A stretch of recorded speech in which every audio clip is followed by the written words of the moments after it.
शांति। आज 20 मार्च 2022 है और आज बाबा के अव्यक्त रूप से चले हुए मधुर महावाक्यों को स्पष्ट करेंगी आदरणीय आशा दीदी।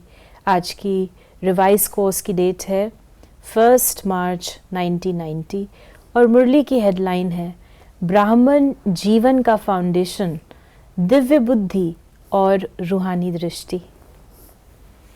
तो बाबा ने कहा, आज दिव्य बुद्धि विधाता और रूहानी दृष्टि दाता बाप दादा चारों ओर के दिव्य बुद्धि प्राप्त करने वाले बच्चों को देख रहे हैं। हर एक ब्राह्मण बच्चे को ये दो वरदान ब्राह्मण जन्म से ही प्राप्त हैं, दिव्य बुद्धि और रूहानी दृष्टि। ये बाबा ने हमको जन्म लिया, हम बच्चों ने, तो जैसे पिता बच्चे को जन्म की गिफ्ट देता है, वो गिफ्ट शिव बाबा ने हमको दिया है, दिव्य नेत्र, दिव्य बुद्धि और रूहानी दृष्टि। बुद्धि को भी नेत्र कहा गया है और दृष्टि तो है ही, दृष्टि नेत्र। तो बाबा ने हमको रूहानी दृष्टि कहो, दिव्य दृष्टि कहो या दिव्य चक्षु, ये प्रदान किए हैं। इन दोनों बातों के ऊपर संगम युगी पुरुषार्थियों का नंबर बनता है। इन दो बातों को सदा हर संकल्प में, बोल में, कर्म में जितना जो यूज करता है उतना ही नंबर आगे लेता है। रूहानी दृष्टि, दृष्टि से वृत्ति, कृति स्वतः ही बदल जाती है। दिव्य बुद्धि द्वारा स्वयं प्रति, सेवा प्रति, ब्राह्मण। ये एक चीज है, बाबा ने जो कहा, दिव्य दृष्टि से सारी दुनिया ही बदल जाती है। जैसी दृष्टि वैसी सृष्टि। बाबा ने कहा रूहानी दृष्टि, दृष्टि से वृत्ति, कृति स्वतः बदल जाती है। दृष्टि वैसी सृष्टि में देखती हूँ और जैसी सृष्टि होती है मैं वैसी वृत्ति अपनी बनाती हूँ और कर्म भी वैसे करती हूँ। दिव्य बुद्धि द्वारा स्वयं प्रति, सेवा प्रति, ब्राह्मण परिवार के संबंध संपर्क प्रति सदा और स्वतः हर बात के लिए निर्णय यथार्थ होता है। और जहाँ दिव्य बुद्धि द्वारा यथार्थ निर्णय होता है तो निर्णय के आधार पर ही स्वयं, सेवा, संबंध संपर्क यथार्थ शक्तिशाली बन जाता है। मूल बात है ही दिव्य दृष्टि और दिव्य बुद्धि। मूल बात है, बाबा ने कहा, दिव्य दृष्टि और दिव्य बुद्धि। क्योंकि बुद्धि से ही ज्ञान समझ में आता है और बुद्धि से ही ज्ञान जो समझ में आता है, तो ज्ञान से बुद्धि का निर्माण भी होता है, सद्बुद्धि का। आज बाप दादा सभी बच्चों की दिव्य बुद्धि को चेक कर रहे थे। सबसे पहले दिव्य बुद्धि की पहली परख, वो सदा बाप को, आपको यानी स्वयं को और हर ब्राह्मण आत्मा को जो है, जैसा है वैसे जानकर उस रूप में बाप से जितना लेना चाहिए वो अधिकार सदा प्राप्त करता रहता है। ये बुद्धि, जो बुद्धि की परख दिव्य बुद्धि की बाबा ने बताई है कि जो बात जो है, जैसी है, उसको वैसा ही देख करके, समझ करके और फिर उसको साकार करते हैं, प्राप्ति करते हैं। दिव्य बुद्धि अर्थात होली हंस बुद्धि। हंस अर्थात स्वच्छता। शीर और नीर को वह मोती और पत्थर को पहचान मोती ग्रहण करने वाले जानते हैं कि ये कंकड़ है, ये मोती है, लेकिन कंकड़ को धारण नहीं करते। इसलिए होली हंस संगम युगी ज्ञान स्वरूप विद्या देवी सरस्वती का वाहन है। आप सभी ज्ञान स्वरूप हो, इसलिए विद्यापति या विद्या देवी हो। ये वाहन दिव्य बुद्धि की निशानी है। सरस्वती जी का वाहन जो है वो दिखाया हंस, और कहाँ का मोर भी होता है, मोर साथ में, तो मोर पवित्रता की निशानी है। और जो हंस है वो गुण ग्राहकता की निशानी है। परख शक्ति की निशानी है। तो जो बुद्धि है उससे ये सब चीज़ें आती। We become the masters. तभी वाहन दिखाया, वी राइड ओवर इट, तो वो देखा। आप सभी ब्राह्मण बुद्धि योग द्वारा तीनों लोकों की सैर करते हो। बुद्धि को भी वाहन कहते हैं। ये दिव्य बुद्धि का वाहन सभी वाहन से तीव्र गति वाला है। दिव्य बुद्धि को बुद्धि बल भी कहा जाता है, क्योंकि बुद्धि बल द्वारा ही बाप से सर्व शक्तियां कैच कर सकते हो, इसलिए बुद्धि बल कहा जाता है। जैसे साइंस का बल है, साइंस बल कितनी हद की कमाल दिखाते हैं। कई बातें जो आज मानव को असंभव लगती हैं वो संभव कर दिखाते हैं। लेकिन ये विनाशी बल है। साइंस बुद्धि बल है, लेकिन दिव्य बुद्धि बल नहीं है, संसारी बुद्धि है। इसलिए इस संसार के प्रति, प्रकृति के प्रति ही सोच सकते हैं और कर सकते हैं। दिव्य बुद्धि बल मास्टर सर्वशक्तिवान बनाता है, परमात्म पहचान, परमात्म मिलन, परमात्म प्राप्ति की अनुभूति कराता है। फिर बाबा ने बहुत सारी विशेषताएं बताई हैं। दिव्य बुद्धि जो चाहो, जैसे चाहो, असंभव को संभव करने वाली है। जो चाहो, जैसे चाहो, और असंभव को भी संभव, क्योंकि शुद्ध है, निर्मल है। दिव्य बुद्धि द्वारा हर कर्म में परमात्म प्यार, पवित्र टचिंग अनुभव कर हर कर्म में सफलता का अनुभव कर सकते हैं। दिव्य बुद्धि कोई भी माया के वार को हार खिला सकती है। जहां परमात्म टचिंग है, प्योर टचिंग है, मिक्सचर नहीं है, वहां माया की टचिंग अथवा वार असंभव है।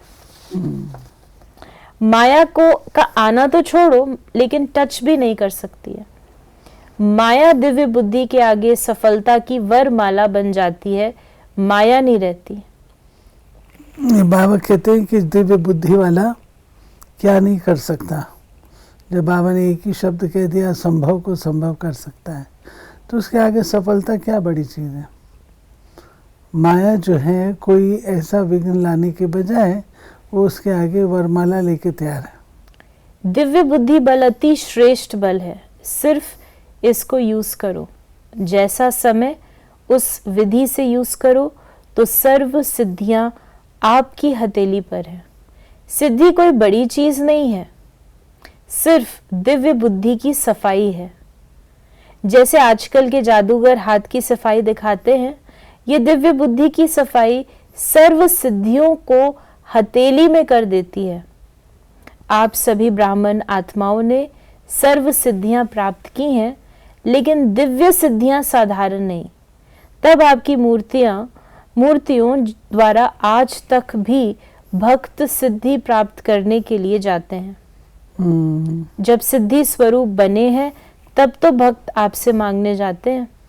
तो समझा दिव्य बुद्धि की क्या कमाल है। बुद्धि से, दिव्य बुद्धि से सिद्धि स्वरूप। फिर बाबा टीचर्स से मिल रहे हैं। टीचर्स तो बाप समान मास्टर शिक्षक हो गई ना। टीचर अर्थात हर संकल्प, बोल और हर सेकंड सेवा में उपस्थित। ऐसे सेवाधारी को ही बाप दादा टीचर कहते हैं। हर समय तो वाणी द्वारा सेवा नहीं कर सकते हैं, थक जाएंगे ना, लेकिन अपने फीचर्स द्वारा हर समय सेवा कर सकते हो। इसमें थकावट की बात नहीं है, ये तो कर सकते हैं। टीचर्स बोलने की सेवा तो यथाशक्ति समय प्रमाण ही करेंगे, लेकिन फरिश्ता फ्यूचर के फीचर्स हो। संगम युग का फ्यूचर फरिश्ता है, वो फीचर्स में दिखाई दे तो कितनी अच्छी सेवा होगी। तो बाबा ने कहा फ्यूचर और फ्यूचर नहीं, बाबा कहते हैं टीचर्स के जो फीचर्स हैं वो फ्यूचर को प्रदर्शित करें। फ्यूचर किसने देखा? लोग कहते हैं फ्यूचर क्या होगा। बाबा के देखिए कितने अरमान हैं टीचर्स के प्रति कि मेरी टीचर्स फ्यूचर को स्पष्ट करें, चेहरे से दिखाएं। आपके फीचर्स में सदा सुख की, शांति की, खुशी की झलक हो। कैसी भी दुखी अशांत आत्मा, परेशान आत्मा आपके फीचर्स द्वारा अपना श्रेष्ठ फ्यूचर बना सकती है। तो फीचर्स द्वारा अपना श्रेष्ठ फ्यूचर बाबा कहते हैं बना सकती है। अपने भी बना सकते हो, लोगों को दिखा भी सकते हैं, दिस इज द फ्यूचर। अमृत वेले अपने फीचर्स को चेक करो, जैसे शरीर के फीचर्स को चेक करते हो ना, वैसे फरिश्ते फीचर्स में खुशी का, शांति का, सुख का श्रृंगार ठीक है, ये चेक करो तो स्वतः और सहज सेवा होती रहेगी। सहज लगता है ना टीचर्स को, ये तो 12 घंटा ही सेवा कर सकते हो, ये वाणी की सेवा तो 2-4 घंटा ही करेंगे, प्लानिंग का काम, भाषण का काम करेंगे तो थक जाएंगे, इसमें तो थकने की बात नहीं। फिर बाबा ने कहा, क्योंकि इसमें अपने संकल्पों से सेवा है ना, उसमें थकावट नहीं होती। बाप दादा ने देखा फॉरेन में कुत्ते और बिल्ली बहुत पालते हैं, ऐसे खिलौने भी यहाँ लाते हैं, तो अनुभव बहुत अच्छा करते हो, लेकिन अभी कुत्ता आ जाए, कभी कोई बिल्ली आ जाती है, उसको निकालने में टाइम लगा देते हो। लेकिन आज सुनाया ना कि माया आपकी सफलता की माला बन जाएगी, सभी सेवाधारी के गले में माला पड़ी हुई है। तो बाबा ने हम बच्चों को कहा कि कई कहते हैं अटेंशन रखना है ना, लेकिन अटेंशन टेंशन में बदल जाता है, ये पता नहीं पड़ता। नेचुरल अटेंशन अर्थात यथार्थ पुरुषार्थी, नेचुरल अटेंशन। यानी बाबा कहते हैं कि कई बच्चे ऐसे होते हैं ना, टू मच थिंकिंग करते हैं, अभी मेरे को ये करना, अभी ये करना, अभी ये करना है, वो जैसे कि पुरुषार्थ का ही टेंशन लेके बैठ जाते हैं। वो नहीं होना चाहिए, नेचुरल होना चाहिए। बाबा तो हमको गाइडलाइंस देते हैं ना, it should be like this, it should be like this, बस हम उसको वैसा स्वीकार करें, टेंशन क्यों लेना है।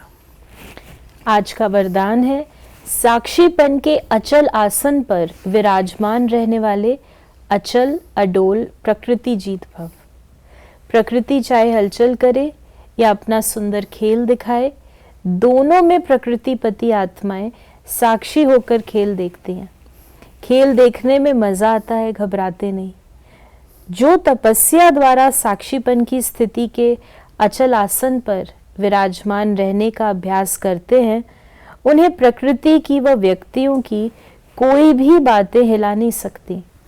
प्रकृति और माया के 5-5 खिलाड़ी अपना खेल कर रहे हैं, आप उसे साक्षी होकर देखो, तब कहेंगे अचल अडोल प्रकृति जीत आत्मा। और आज का स्लोगन है, मन बुद्धि को एक बाप में एकाग्र करने वाले ही पूज्य आत्मा बनते हैं। तो ये थे बाबा के आज के अव्यक्त रूप से चले हुए महावाक्यों का स्पष्टीकरण। यदि आपके मन में कोई भी सवाल है तो आप मैसेज या व्हाट्सएप कर सकते हैं 8826599309 पर। ओम शांति।